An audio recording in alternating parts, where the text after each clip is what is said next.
நம்ம ஒரு solar power plant போடுறோம்னா இந்த சோலார் பேனல்ன்றது வந்து ஒரு முக்கியமான பார்ட். அதுதான் இந்த சோலார் பவர் பிளான்ட்லேயே கிட்டத்தட்ட 50-60% காஸ்ட்டை கவர் பண்ணுது அப்படின்னு சொல்கிறாங்க. அப்படிப்பட்ட சோலார் பேனலை இந்தியாவிலேயே மேனுஃபேக்சரிங் பண்ணுறோமா, இம்போர்ட் பண்ணுறோமா, நிறைய கேள்விகள் உண்டு. இப்போ நார்மலாக ஒரு சோலார் பேனல் நம்ம வந்து உருவாக்குறதுக்கு அதுக்கு ஒரு ப்ராசஸ் இருக்குது. சிலிக்காங்கிறது தான் நம்மளுக்கு சோலார் பேனலோட ரா மெட்டீரியல். ஆக்சுவலி அந்த சிலிக்கா பவுடர் வந்து ப்ராசஸிங் பண்ணுறது மூலமாக நம்ம இன்காட்டுங்கிற ஒரு பிகர் சைஸ் வால்யூமில் நம்ம இது பண்ணுறோம். அந்த இன்காட் தான் வந்து பேசிக் எலமெண்ட் இல்லையா? அடுத்த ரெண்டாவதாக பார்த்தோம்னா அந்த இன்காட்டை வந்து ஸ்லைஸ் பண்ணுறாங்க. சின்ன சின்ன சின்ன ஸ்லைஸாக பண்ணும்போது அது வந்து வேஃபர்ஸ் அப்படின்ற ரெண்டாவது ஸ்டேஜ் வருது. இதில் மேஜராக வந்து கவர்மெண்ட் ஆஃப் இந்தியா பொறுத்தவரை ALMM அப்படின்ற ஒரு approved list of models and manufacturer list அப்படின்னு சொல்லிட்டு ஒன்று ரிலீஸ் பண்ணியிருக்காங்க. அதுபடி இந்த பேனல் எப்படிலாம் செக்ரிகேட் பண்ணுறாங்க அப்படின்றது தான் அடுத்த முக்கியமான விஷயமா இருக்கும். ஒரு 5 years முன்னாடி வரைக்கும் நம்ம ஃபுல்லாகவே வந்து சோலார் பேனல்ஸ் இங்கே மேனுஃபேக்சரிங் இந்த மாதிரி ப்ரொவிஷன்ஸ் எதுவுமே கிடையாது. நம்ம எல்லாருமே இம்போர்ட் பண்ணி யூஸ் பண்ணிட்டு இருந்தோம். சைனாலேருந்து வியட்நாம்லேருந்து தான் வாங்கி எல்லாமே யூஸ் பண்ணிட்டு இருந்தோம். பட் கவர்மெண்ட் வந்து என்ன பண்ணுறாங்கன்னா சோலார் பேனல் லைஃப் டைம் 25 yearsனால நம்ம லாங் ரனில் அந்த பேனல் எங்கேருந்து மேனுஃபேக்சர் பண்ணுறாங்க, அதோட குவாலிட்டி எப்படி இருக்குது, அதோட ட்ரேசபிலிட்டி எப்படி இருக்கும், அதோட சர்வீஸ் சப்போர்ட்லாம் எப்படி இருக்குங்கிறதுனால கவர்மெண்ட் வந்து அந்த மேக் இன் இந்தியாவோட ஸ்கீம் லான்ச் பண்ணுறாங்க. இதே வந்து இப்போது DCRனா நம்ம உள்நாட்டிலேயே தயாரிக்கப்பட்ட செல்களை கொண்டு உருவாக்கப்பட்ட பேனல்ஸ். இப்போ நான் DCR வந்து மேஜராக எந்த ப்ராஜெக்ட்லையும் யூஸ் பண்ணக்கூடாதுன்ற லெவலில் டிக்டேஷன் இருக்குதுன்னு நினைக்கிறேன். அப்போ நம்ம அந்த நான் DCRன்றது வந்து அதோட கரெக்டான எந்த இடத்துல யூஸ் பண்ணணும், எந்த இடத்துல யூஸ் பண்ணக்கூடாதுன்றது வந்து மேபி வருங்காலங்களில் கவர்மெண்ட் வந்து டிக்டேட் பண்ணுவாங்க. கண்டிப்பாக இன்றைக்கி ஆக்சுவலி வந்து நம்ம இம்போர்ட்டட் பேனல்ஸ் யூஸ் பண்ணுறோம்னா அப்படின்னா உங்களுக்கு வந்து ஒரு வாட்டுக்கு கூட காஸ்ட்டு, தட் மீன்ஸ் ஒரு வாட்டோட காஸ்ட் பார்த்திங்கன்னா உங்களுக்கு வந்து ₹12 ரேஞ்சில் கிடச்சிருது. அதே இப்போ நான் DCR இம்போர்ட் பண்ண செல்ஸை வச்சு இங்கே அசம்பிள் பண்ண பேனல் பார்த்தோம்னா ஒரு ₹14 ₹15 ரேஞ்சில் நமக்கு கிடச்சிட்டு இருந்துச்சு இத்தனை நாளில். இப்போ இந்த பாலிசி அப்டேஷன் இப்போ DCR பேனல் தான் யூஸ் பண்ணோம், ALMM லிஸ்ட் 2 தான் கண்டிப்பாக கொண்டு வரணுங்கிற புது ரூல் அப்டேட் வந்ததுனால இன்றைக்கி இதோட காஸ்டிங் பார்த்தீங்கன்னா நம்மளுக்கு வந்து DCR ₹24 ₹26 வரைக்கும் ரேட் வந்துடுது. ஸோ ஒரு வாட்டுக்கே நம்மளுக்கு வந்து ₹15 பண்ணிட்டு இருந்த ஒரு ப்ராஜெக்ட் இன்றைக்கி ₹25 ₹26 வரைக்கும் போகுது.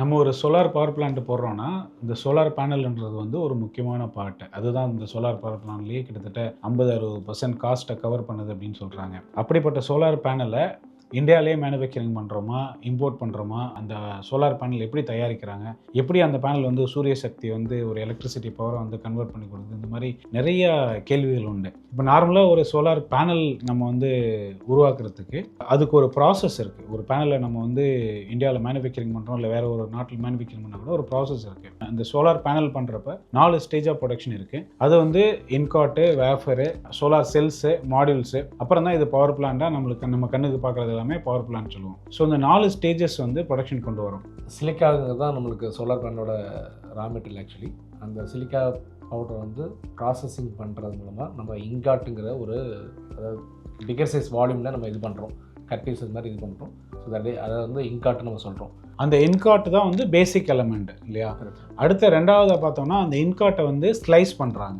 சின்ன சின்ன சின்ன ஸ்லைஸாக பண்ணும்போது அது வந்து வேஃபர்ஸ் அப்படின்ற ரெண்டாவது ஸ்டேஜ் வருது. அதாவது இப்போ நம்ம புரிகிற மாதிரி சொல்லணும்னா ஒரு மணலை எடுத்து கட்டியாக்கி அந்த கட்டியை ஸ்லைஸ் பண்ணி பேனல் ஆக்குறோம். இதுதான் அதில் இருக்கக்கூடிய ப்ராசஸ்ஸு. இப்போ இன்காட்டை நேச்சுரலி வந்து சார் சொன்னபடி சிலிக்காலேருந்து வரப்போகுது. அடுத்து அந்த இன்காட் வந்ததுக்கப்புறம் அதை ஸ்லைஸ் பண்ணுறாங்க. அது வந்து வேஃபர்ஸ்ன்னு சொல்கிறாங்க. இன்காட்லேருந்து வேஃபர் ஃபார்ம் பண்ணிக்கிறோம். அந்த வேஃபரில் வந்து நம்ம ப்ராசஸிங் பண்ணுறது மூலமாக நம்ம வந்து இன்றைக்கி பார்க்கக்கூடிய அந்த சோலார் செல்ஸை வந்து நம்ம டெவலப் பண்ணுறோம். அந்த சோலார் செல்ஸை ஒரு பேனலுக்கு இதுக்குள்ளே எவ்வளோ அசம்பிள் பண்ணுறது பொறுத்து தான் அதுதான் சோலார் மாடியூல் நம்ம சொல்கிறோம், இல்லை சோலார் பேனல் நம்ம சொல்லிக்கிறோம். ஆமாம். ஸோ மல்டிபிள் நம்பர் ஆஃப் செல்ஸை கனெக்ட் பண்ணுறது மூலமாக தான் ஒரு சோலார் பேனல் வந்து நம்ம உருவாக்குறோம். கரெக்ட். ஸோ அப்போ அந்த சோலார் செல்லுன்றது கிட்டத்தட்ட நம்ம உள்ளங்கை சைஸில் இருக்குன்னு வச்சுக்கோங்களேன். 130 mmலேருந்து 170 mm சைஸில் தான் ஒரு செல்லுன்றது இருக்கும். இந்த செல்ஸ்லேயே வந்து நிறைய இருக்குது. ஃபுல் செல்ஸ் இருக்குது, கட் செல்ஸ் இருக்குது, ஹாஃப் கட் செல்ஸு, இந்த மாதிரி வந்து நிறையா அந்த செல்லை வந்து சின்ன சின்ன வேஃபர்ஸ் வந்து சால்டரிங் பண்ணுறது மூலமாக செல்லாக மாற்றுறாங்க. செல்லாக மாற்றினதுக்கப்புறம் அந்த செல்லை எடுத்து கட் பண்ணி அதை அசம்பிள் பண்ணுறாங்க. அந்த அசம்பிள் பண்ணி கொண்டு வரது தான் வந்து இன்றைக்கி சொல்லக்கூடிய சோலார் மாடியூல் சொல்கிறோம். ஸோ அந்த மாடியூல் மேனுஃபேக்சரிங் வந்து இந்தியாவில் எந்த லெவலில் இருக்குது, இந்த சோலார் பேனல், அதாவது மாடியூல்ன்றது வந்து நம்ம இங்கே சோலார் பேனல்னு சொல்கிறோம். இந்த சோலார் பேனலை பொறுத்தவரை இந்தியாவில் எந்த அளவுக்கு மேனுஃபேக்சரிங் செட்டப் இருக்குது, அதுக்கான இந்தியன் பாலிசி என்ன இருக்குது அப்படின்றது தான் பார்க்க போகிறோம். இதில் மேஜராக வந்து கவர்மெண்ட் ஆஃப் இந்தியா பொறுத்தவரை ALMM அப்படின்ற ஒரு approved list of models and manufacturer list அப்படின்னு சொல்லிட்டு ஒன்று ரிலீஸ் பண்ணியிருக்காங்க. அதுபடி இந்த பேனல் எப்படிலாம் செக்ரிகேட் பண்ணுறாங்க அப்படின்றது தான் அடுத்த முக்கியமான விஷயமா இருக்கும். ஒரு 5 இயர்ஸ் முன்னாடி வரைக்கும் நம்ம ஃபுல்லாகவே வந்து சோலார் பேனல்ஸ் இங்கே மேனுஃபேக்சரிங் மாதிரி ப்ரொவிஷன்ஸ் எதுவுமே கிடையாது. நம்ம எல்லாருமே இம்போர்ட் பண்ணி யூஸ் பண்ணிட்டு இருந்தோம். சைனாலேருந்து வியட்நாம்லேருந்து வாங்கி எல்லாமே யூஸ் பண்ணிட்டு இருந்தோம். பட் கவர்மெண்ட் வந்து என்ன பண்ணுறாங்கன்னா, இதோட லைஃப் டைம், சோலார் பேனலோட லைஃப் டைம் 25 இயர்ஸ்னால நம்ம லாங் ரனில் அந்த பேனல் எங்கேருந்து மேனுஃபேக்சர் பண்ணுறாங்க, அதோட குவாலிட்டி எப்படி இருக்குது, அதோட ட்ரேசபிலிட்டி எப்படி இருக்கும், அதோட சர்வீஸ் சப்போர்ட்லாம் எப்படி இருக்குங்கிறதுனால கவர்மெண்ட் வந்து இந்த மேக் இன் இந்தியாவோட ஸ்கீம் லான்ச் பண்ணுறாங்க.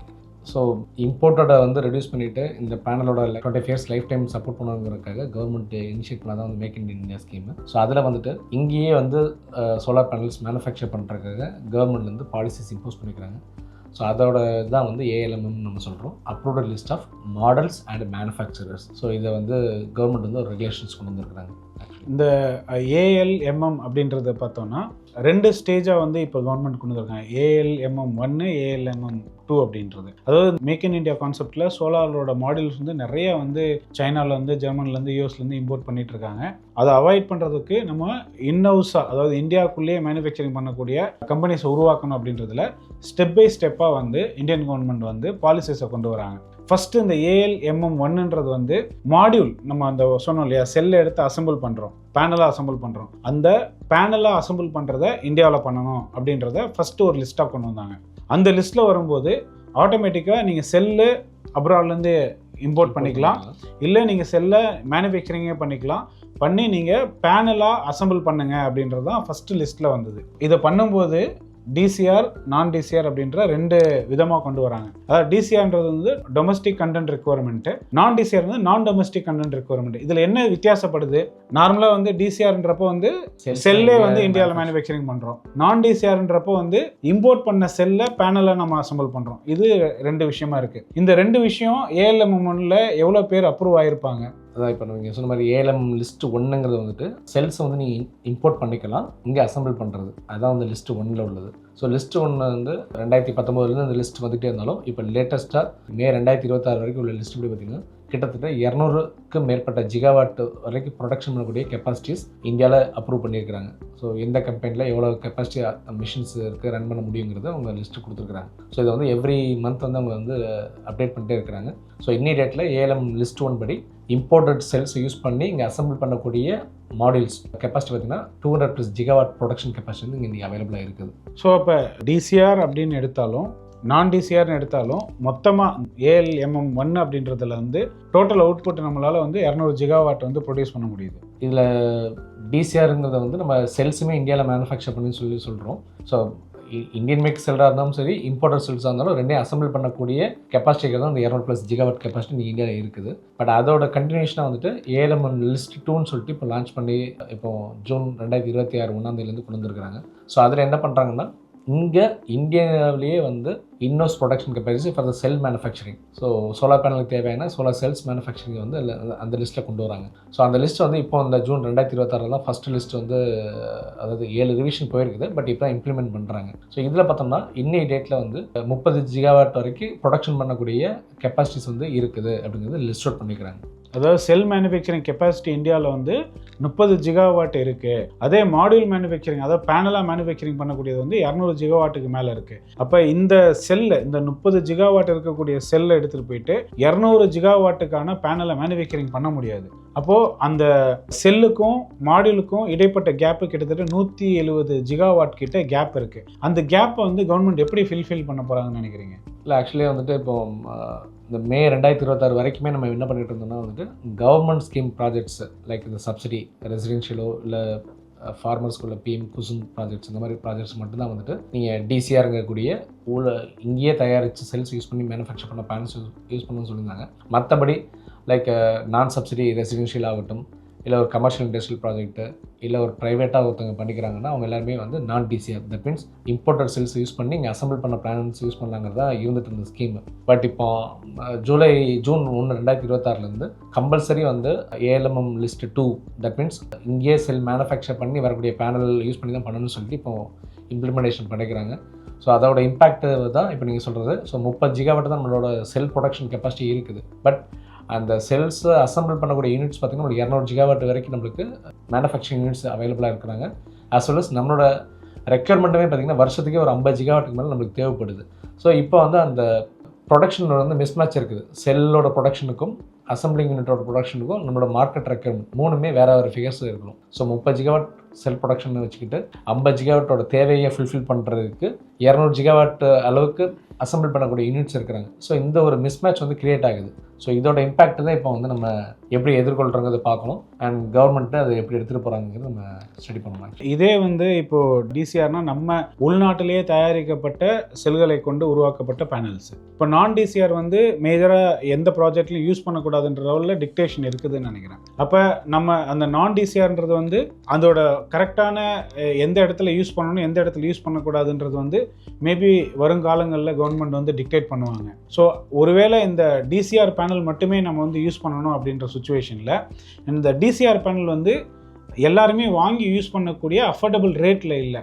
அதுக்கு மெயினான காரணம் நம்ம பார்க்குறோம் என்னென்னா, டிமாண்ட் வெர்சஸ் சப்ளை வந்து போதுமானதாக இல்லை. டிமாண்ட் எனக்கு வந்து 50 GW இருக்கிற இடத்துல 30 GW தான் வந்து செல் மேனுஃபேக்சரிங் இருக்குன்னா மீதி 20 GW ஆல்ரெடி வந்து நம்மளுக்கு ஒரு வேக்யூம் கிரியேட் ஆயாச்சு. ப்ளஸ் மேனுஃபேக்சர் வந்து 200 GW வந்து பிளான்ட் போட்டு வச்சுருக்காங்க.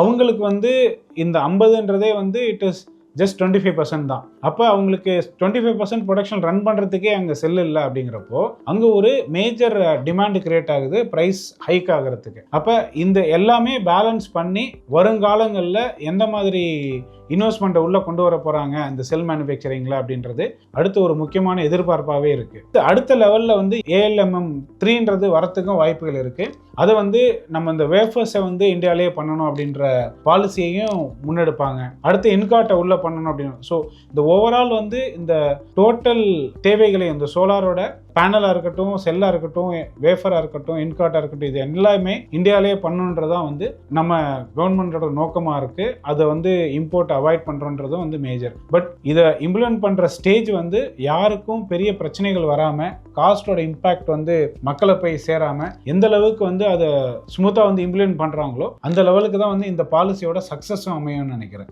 கண்டிப்பாக இன்றைக்கி ஆக்சுவலி வந்து நம்ம இம்போர்ட்டட் பேனல்ஸ் யூஸ் பண்ணுறோம்னா அப்படின்னா உங்களுக்கு வந்து ஒரு வாட்டுக்கு கூட காஸ்ட்டு, தட் மீன்ஸ் ஒரு வாட்டோட காஸ்ட் பார்த்திங்கன்னா உங்களுக்கு வந்து 12 ரூபாய் ரேஞ்சில் கிடச்சிருது. அதே இப்போ நான் டிசிஆர் இம்போர்ட் பண்ண செல்ஸை வச்சு இங்கே அசம்பிள் பண்ண பேனல் பார்த்தோம்னா ஒரு 14 ரூபா 15 ரூபா ரேஞ்சில் நமக்கு கிடச்சிட்டு இருந்துச்சு இத்தனை நாளில். இப்போ இந்த பாலிசி அப்டேஷன் இப்போ டிசிஆர் பேனல் தான் யூஸ் பண்ணோம், ALMM லிஸ்ட் 2 தான் கண்டிப்பாக கொண்டு வரணுங்கிற புது ரூல் அப்டேட் வந்ததுனால இன்றைக்கி இதோட காஸ்டிங் பார்த்திங்கன்னா நம்மளுக்கு வந்து டிசிஆர் 24 ரூபாய் 26 ரூபா வரைக்கும் ரேட் வந்துடுது. ஸோ ஒரு வாட்டுக்கே நம்மளுக்கு வந்து 15 ரூபா பண்ணிட்டு இருந்த ஒரு ப்ராஜெக்ட் இன்றைக்கி 25 ரூபாய் 26 ரூபாய்க்கு போகுது.